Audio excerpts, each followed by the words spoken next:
का मूड काफी अच्छा था। हालांकि उसके हाथ में तकिया अभी भी पिट रहा, लेकिन उसके हल्के होठों पर एक ताजगी भरी मुस्कान साफ दिखाई दे रही थी। निशांत उसकी उम्मीद से कहीं ज्यादा आसानी से घुलने मिलने वाला था। हॉस्टल पहुंचने से पहले उसे अपने रूममेट के बारे में पता चल गया था। उसने तय किया था कि लकी जिंदगी को वह फिलहाल के लिए नजरअंदाज कर देगी। उसकी दिलचस्पी तो असल में निशांत में थी। उसी दिन उसने निशांत के साथ एक ही टेस्ट दिया था। 100 से भी ज्यादा उम्मीदवारों में से सिर्फ वही दोनों थे जो पास हो गए थे। सौर्य अकादमी के हर्बलिस्ट डिवीजन की प्रवेश परीक्षा हमेशा से बेहद ही कठिन मानी जाती थी। पिछले 2 सालों से तन्मय इस परीक्षा की वजह से बुरी तरह से पिछता आ रहा था। इस साल भी वह किसी तरह एक छोटा सा चालाकी भरी तरकीब अपनाकर बड़ी मुश्किल से परीक्षा पास कर पाया था। लेकिन निशांत का नाम वह छोटा सा लड़का पूरी तरह से अपनी काबिलियत के दम पर परीक्षा देकर पास हो गया था। परीक्षा खत्म होने के बाद तन्मय ने सुना कि अपनी शक्ति के लिए मशहूर लुदान जी ने ऐसा कुछ किया जो कि आमतौर पर कभी नहीं करते थे। उन्होंने उस साधारण से दिखने वाले लड़के की खुलकर तारीफ की थी। सिर्फ यही बात इस बात की पुख्ता सबूत थी कि इस लड़के में जड़ी बूटियों को लेकर कुछ खास ही काबिलियत थी, क्योंकि उस अकड़ू बुड्ढे की तारीफ निकलवाना कोई आसान काम नहीं था। इसी वजह से तन्मय निया ने भी तभी से निशांत पर ध्यान देना शुरू कर दिया। हर कोई जानता था कि वह हर्बलिस्ट डिवीजन में घुसने के लिए कितना जिद्दी और अड़ा हुआ था, लेकिन उसका मतलब सिर्फ यहाँ पर दाखिला लेना नहीं था। वह एक बेहतरीन हर्बलिस्ट बनना चाहता था और उन सब बदतमीजियों को अपनी काबिलियत दिखाकर चुप कराना चाहता था। तन्मय निजमी जिद्दी जरूर था, लेकिन बेवकूफ़ नहीं। उसे हर्बलिस्ट डिवीजन में दाखिला पाने में पूरे 2 साल लग गए थे। यह बात साफ दिखती थी कि जड़ी बूटियों के मामले में उसमें प्रतिभा कुछ खास नहीं है। अगर उसे अपना सपना पूरा करना है तो किसी टॉप स्टूडेंट की मदद चाहिए होगी। उसी पल से उसने निशांत को अपना पहला विकल्प चुन लिया था। इतनी कम उम्र में लुदान जी से मंजूरी हासिल कर लेना उसके लिए अपने आप में एक बड़ी बात थी। इसलिए साफ था कि निशांत में जड़ी बूटियों की समझ बहुत ही काफ़ी गहरी है। तन्मय ने चोरी चुपके से परीक्षा के दौरान निया के ग्रुप पर नजर डाली थी, लेकिन हकीकत यह थी कि वह खुद बोहा घास और हाजी घास में फर्क तक नहीं पहचानता था। निया की उस बेहतरीन प्रतिभा को देखने के बाद तन्मय ने तुरंत मन ही मन तय कर लिया कि उसे किसी भी हाल में निया को अपने साथ मिलाना होगा। अगर निया ने खुद मदद करने से मना कर दिया तो जबरदस्ती उसके अपने साथ बांध कर रखना तो पड़ेगा। लेकिन मौजूदा हालत देखकर लग रहा था निया का स्वभाव काफ़ी सहज और समझदार था।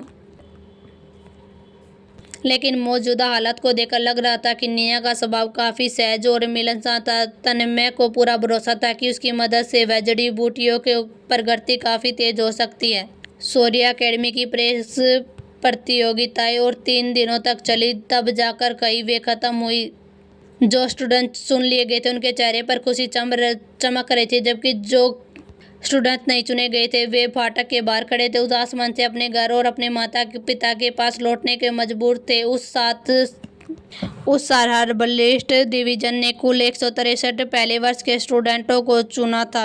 यह संख्या कुल आवेदनों की सिर्फ 1% संख्या थी। निया ने पहले ही दिन परीक्षा पास कर ली थी। अगले 2 दिनों में तन्मय उसे ही लगभग जबरदस्ती जड़ी बूटियों की किताबें देखने के लिए इधर उधर घसीटता रहा। उन किताबों के अंदर लिखी चीजें ज्यादातर ऐसे शब्दों का ढेर थी जो किसी गुप्त कोड से कम नहीं लगती थी। निया हर शब्द को अलग अलग करके समझ लेती थी, लेकिन जैसे ही वे शब्द एक वाक्य में जुट जाते थे कुछ अजनबी से लगने लगते थे। उसे समझ ही नहीं आ रहा था कि तन्मय को उस पर इतना भरोसा क्यों था।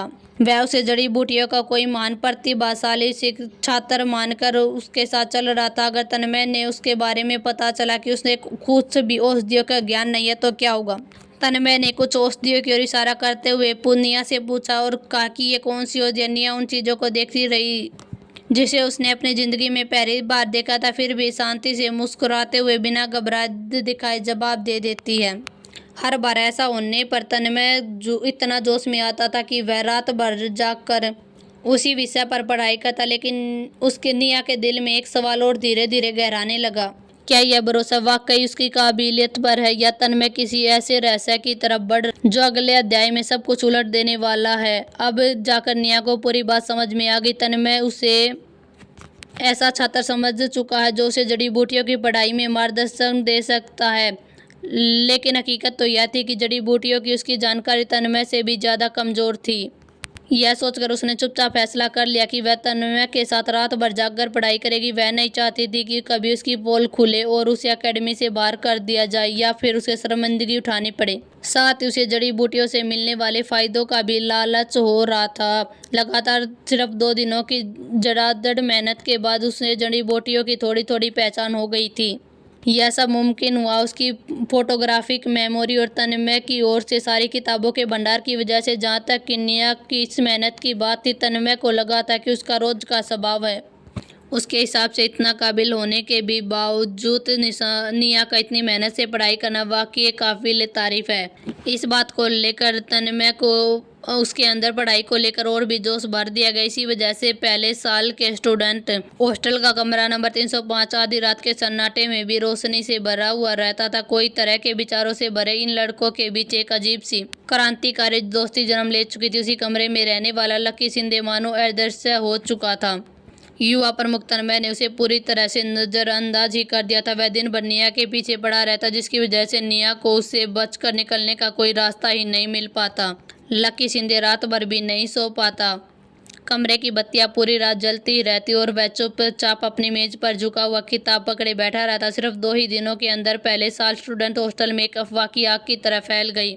कमरा 305 में 3 पागल और अजीब सुपर स्टूडेंट रहते। जड़ी बूटियों का पेशा बेहद ही प्रतिस्पर्धा माना जाता था। अलग अलग स्तर के हर्बलिस्ट के बीच भारी अंतर होता था, खास करके उनके भविष्य के कारोबार में। जब यह खबर फैली कि उनके बिल्डिंग में 3 ऐसे स्टूडेंट हैं जो कि जान तोड़कर अपनी मेहनत कर रहे हैं, तो बाकी छात्र भी गुस्से से उबल खड़े हुए। जो युवा परीक्षा पास करने की खुशी में थे, वे भी ये सुनते ही उनका खून खूलने लगा।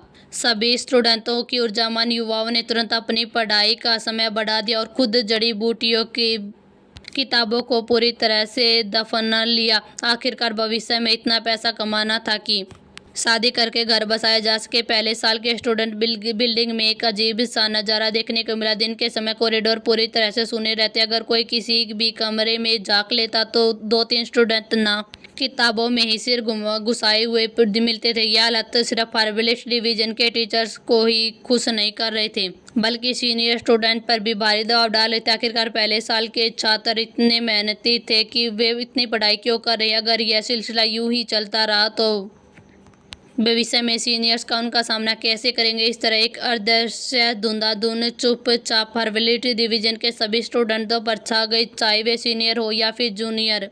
तन्मय और निया इस हालत से पूरी तरह से अनजान थे, जबकि इस पूरे हंगामे की असल जड़ वही दोनों थे। पहली क्लास के बाद स्टूडेंटों को बांटने वाला टेस्ट, तभी जाकर उन्हें महसूस हुआ कुछ तो गड़बड़ है। दोनों खाना ढूंढते हुए कैंटीन की तरफ आ रहे, तभी उन्हें पीछे से आती हुई एक जानलेवा नजर का एहसास हुआ। वे जैसे एक सीनियर के पास से गुजरे, उसे एक रहस्यमय नजर से घूर कर देखा। क्या यही हर्बलिस्ट डिवीजन की परंपरा है? तन्मय निजवी ने बुदबुदाया। उसके एक हाथ में लंच बॉक्स था और दूसरे हाथ में जड़ी बूटियों की एक किताब थी। निया ने कंधे उचकाए, अपने दर्द करते हुए शरीर को हल्के से हिलाया। पिछले 2 दिनों से वह लगभग सारा समय अपनी कुर्सी पर बैठकर ही लगातार पढ़ाई करती रही। नतीजे काफ़ी अच्छे थे, लेकिन आज पहले साल में सभी स्टूडेंटों को छांटा जाना था, क्योंकि आज हर्बलिस्ट डिवीजन का पहला क्लास का बंटवारा करने का टेस्ट था। हर्बलिस्ट डिवीजन के सभी स्टूडेंटों को 7 क्लासों में बांटा जाना था। लाल, नारंगी, पीला, हरा, नीला, इंडिगो और बैंगनी। लाल क्लास सबसे नीचे रैंक वाले छात्रों के लिए थी, जबकि बैंगनी क्लास सबसे सुपर स्टूडेंटों के लिए मानी जाती थी। यही से निया और तन्मय की कहानी शुरू होने वाली थी। एक ऐसे मोड़ पर पहुंचने वाली थी जहां एक छोटा सा टेस्ट पूरे हर्बलिस्ट की टीचर की तस्वीर को ही बदल देने वाला था। जानेंगे अगले भाग में। तब तक के लिए ढेर सारा प्यार और धन्यवाद। निया खुद को इस बात में लेकर अचमच में थी कि उसे किस क्लास में डाला जाएगा, खास तक जब उसने आखिरी समय में ही जान तोड़कर मेहनत की थी। तो अब दोनों यहाँ से लकी सिंधे हल्की दौड़ लगाते हुए निया और तन्मय के पास आया। दबंग और रौबदार तन्मय जिम्मेसी की तुलना में उसे सबसे छोटा निशांत कई ज़्यादा आसानी से मिलने जुलने वाला लग रहा था। क्या बात है? निया ने पूछा। लकी सिंधे हाफ रहा था। उसने चुपके से भाविन चेहरे वाले तन्मय की ओर देखा और फिर बोलना शुरू किया। आज पहले टीचर ने किसी को भेजकर खबर दी है कि क्लास के बंटवारे टेस्ट 1 महीने के लिए टाल दिया गया है। और जो मैंने यह भी सुना कि इस साल का एक स्पेशल टेस्ट होगा, जिसे हमें दूसरे डिवीजन स्टूडेंट के साथ मिलकर टेस्ट देना पड़ सकता है। निया ने हल्के से बोझ चढ़ाई। उसके लिए ये खबर बहुत ही सही समय पर आई थी, क्योंकि उसे अभी और भी पढ़ाई की ज़रूरत थी। हर्बलिस्ट डिवीजन क्लास का टेस्ट अलग अलग काबिलियत वाले स्टूडेंटों को अलग अलग तरीके से सिखाने के लिए होता था। निचली रैंक की क्लास में जाने वाले स्टूडेंटों की उपलब्धियां सीमित रह जाती थी। पिछली बैच की बैंगनी क्लास में भी सबसे कम रैंक वाले स्टूडेंट को भी जूनियर हर्बलिस्ट बनाने में 1 साल लग गया था। अप्रेंटिस की कोई खास कीमत नहीं होती थी। वो न तो ढंग से पोषण बना सकते थे और ना ही अपने कुछ काम कर सकते थे जब तक कि कोई जूनियर हर्बलिस्ट नहीं बन जा सकता। अगर कोई भी पीले क्लास के नीचे के 2 क्लासों में अगर किसी को नीचे वाले ग्रेड में डाल दिया जाता था तो कि ग्रेजुएशन के बाद भी वह हर्बलिस्ट ना के बराबर ही बन जाते थे। दूसरे डिवीजन के स्टूडेंट के साथ मिलकर काम करना ये तो काफ़ी नया एक्सपीरियंस होगा। तन्मय को यह बात दिलचस्प लगी। उसने निया की तरफ देखते हुए पूछा, अब हमारे पास 1 ही महीना है, बैंगनी क्लास में जाने का कितना भरोसा है? तुम्हें 90%। निया के भीतर हल्की सी घबराहट दौड़ गई। तन्मय को उसकी काबिलियत पर ज़रूरत से ज़्यादा भरोसा था। वह उसे कैसे बताए कि उसके पास तो 10% का भी भरोसा नहीं है। जब तक वह जवाब न दे पाई उसने एक तरीका अपनाया। वह बस हल्के से मुस्कुरा दी। तन्मय ने यह मुस्कान इन दिनों में इतनी बार देखी थी कि उसने उसे निया को पूरी पक्की ही हामी मान लिया। लगता है 100% भरोसा। इस दौरान मुझे संभालने की जिम्मेदारी तुम्हें ही लेनी पड़ेगी। भाई, बैंगनी क्लास में पहुंचने में मेरी इकलौती उम्मीद तुम ही। तन्मय ने गंभीर अंदाज में निया के कंधे थपथपाते हुए सिर्फ मुस्कान के साथ कहा। निया के हल्के से होठ फड़के। जब इतना समय है तो इतनी जानलेवा पढ़ाई करने की जरूरत नहीं। चलो मैं तुम्हें बाहर ले चलता हूँ, जरा दुनिया दिखाऊं। हंसते हुए तन्मय ने अपना लंच बॉक्स और किताब लकी की ओर उछाल दी। दुबले कंधे को पकड़ कर वह बड़े ठाट बाट से उल्टी दिशा में लेकर चला गया। निया ने उससे पूछा कि हम कहाँ जा रहे? तन्मय ने उसकी ओर देखा और वह उसे किसी अनजान जगह की ओर खींचते हुए ले जा ही रही थी। वहां पहुंचकर खुद ही समझ जाओगी, उसने कहा। तन्मय ने एक अजीब सी मुस्कान दी और जानबूझकर रहस्यमय बनाया। जब वे वहां पहुंचे तो निया को आखिरकार समझ आ गई कि तन्मय इतना रहस्यमय क्यों बन रहा था। चारों ओर बड़े छोटे जुए के टेबल, शराब खाना, भीड़ और अजीब सी गर्म हवा देखकर निया की बोई हल्के से कांप उठी। कैसा लगा? तुम पहले कभी ऐसी जगह नहीं आई होगी, है ना? तन्मय ने उसके चेहरे के भाव नहीं देखे और दोस्ताना अंदाज में उसके कंधे को पकड़ लिया। निया के मन में एक ही सवाल उठा, यह जंग उसकी पढ़ाई की किस्मत बदलेगी या उसकी जिंदगी की किसी और मोड़ पर ले जाएगी? सब जानेंगे अगले भाग में। तब तक के लिए धन्यवाद। ढेर सारा प्यार। युवा प्रमुख। एक जगह पर सूर्य एकेडमी का अंडरग्राउंड कसिनो एक ऐसी भूमिगत प्लाज्मा में बना हुआ था जो पूरी एकेडमी के चारों तरफ से घेर लगा था। यह जगह छुपी हुई थी कि वहां के टीचर जो यहाँ तक उनको यह भी नहीं पता था कि एकेडमी के बिल्कुल पास ही इतना बड़ा कैसीनो मौजूद है। हैरानी की बात यह थी कि उस कैसीनो में 7,000 से ज़्यादा स्टूडेंट आराम से आ जा सकते थे। अंदर करीब 8,900 टेबल लगी हुई थी। वहाँ मौजूद तरह तरह के खेल किसी भी युवा का खून गर्म करने के लिए काफ़ी थे। कई टेबल पर 17-18 साल के दर्जनों लड़के पहले से बैठे हुए थे। उनके कपड़ों से साफ पता चल रहा था कि वे सूर्य एकेडमी के ही स्टूडेंट हैं। कसिनो इतनी बेशर्मी से एकेडमी के पास खुला हुआ था कि अगर सूर्य एकेडमी के टीचर जी को जरा सी भी भनक लग गई तो यकीनन वे तुरंत टीम बनाकर इस जगह की सफाई करवा देते। निया अपनी पिछली जिंदगी में कसिनो देख चुकी थी। मुंबई से लेकर कई जगह तक कई बार जगह पर वह जा भी चुकी थी, लेकिन वह वहां जुआ खेलने की नहीं बल्कि अपने टारगेट के लिए जाती थी। मौका मिलने के साथ ही वह आत्म मिलाती थी। वह यहाँ पर स्टूडेंटों के लिए बने हुए कसिनो को देखकर ही दंग रह गई। निया सच में कुछ तो कह ही नहीं पाई। उसने उत्साह से भरे हुए तन्मय की ओर देखा। क्या इसका पढ़ाई से आगे बढ़ाने का कोई वादा नहीं हुआ था? तो अकेडमी का पहला ऑफिशियल दिन था तो यह सीधे कसिनो ले आया। तन्मय झूठी हंसी हंसा और कसिनो पर एक नज़र घुमाई। फिर उसकी नज़र एक खास टेबल पर टिकी। उसने उस पर इशारा करते हुए कहा, वाह, बढ़िया तमाशा चल रहा है, चलो जरा देख कर आते हैं। अभी तक एक जोशीला स्टूडेंट पल भर में जारी बन चुका था। निया बिना कुछ कहे उसके पीछे चल दी। वहाँ एक बड़ा सा जुए का टेबल था जिसके चारों ओर स्टूडेंटों की 3-3 कतारें लगी हुई थी। भीड़ इतनी ठाठ से भरी हुई थी कि वहाँ पर पैर रखने की भी जगह नहीं थी। तन्मय ने निया का हाथ पकड़ा और लोगों की उस दीवार के जबरदस्ती खींचते हुए टेबल के बिल्कुल अंदर की तरफ पहुंच गया। अंदर गया तो निया ने देखा कि वह टेबल बाकी टेबलों से बहुत ही अलग थी। वहां सिर्फ 3 ही खिलाड़ी बैठे हुए थे और तीनों की उम्र लगभग 16 से 17 साल ही रही होगी, लेकिन उनका रुतबा और अंदाज ऐसा था कि वह मौजूद बाकी स्टूडेंट उसके सामने टिक ही नहीं सकते। उसके सामने सोने के सिक्कों का ढेर लगा हुआ थे। सिक्कों का ढेर चक्काचौंध कर देने वाला था। सिक्के ऐसे जमे थे जैसे सोने का पहाड़। आसपास में खड़े हुए बस लोग उन्हें ही लार करते हुए देख रहे थे। तीनों खिलाड़ी और सामने बैठा इकलौता बैंकर अलग अलग जगह पर बैठे हुए मुकाबला कर रहे थे। संयोग से उन तीनों में से एक नाम जिसे निया ने आसानी से पहचान लिया। किरण फैमिली का तीसरा यंग मास्टर आर्यन। उस वक्त आर्यन ने कुर्सी पर आराम से बैठा था, एक पैर पर दूसरा पैर चढ़ाए हुए। उसने गहरी बैंगनी रंग का रोब पहना हुआ था। उसकी छाती सुनहरे रंग का मैजिक बैग चमक रहा था। एकेडमी की हर एक डिवीजन स्टूडेंट की काबिलियत के हिसाब से उसे 7 रंगों में बांटा था। कपड़े का डिजाइन सबका एक जैसा होता था, फर्क फीके रंग का होता था।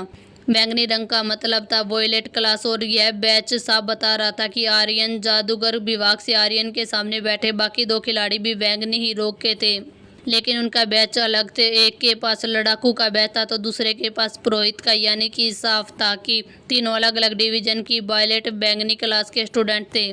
सभी सुपर क्लास स्कॉलर को एक साथ जुआ खेलते देख रहे थे। यह नज़ारा वाकई अलग था, बहुत ही अजीब। आज का दिन कितना खास है, तन्मय ने आज अचानक बोला। 5 महान कुलों के बच्चे आज एक साथ हैं। उसकी आवाज़ सुनते ही जो दर्शक अब तक खेल में डूबे हुए थे, सबकी नज़र एक साथ उनकी तरफ चली गई और स्वाभाविक तौर पर टेबल पर बैठे तीनों युवाओं की नज़र उसी पल तन्मय और उसके पास खड़ी हुई निया पर पड़ गई। निया को तब एहसास हुआ कि यह सिर्फ जुआ ही नहीं है, बल्कि टकराव किसी बड़ी मुसीबत की शुरुआत होने वाला था।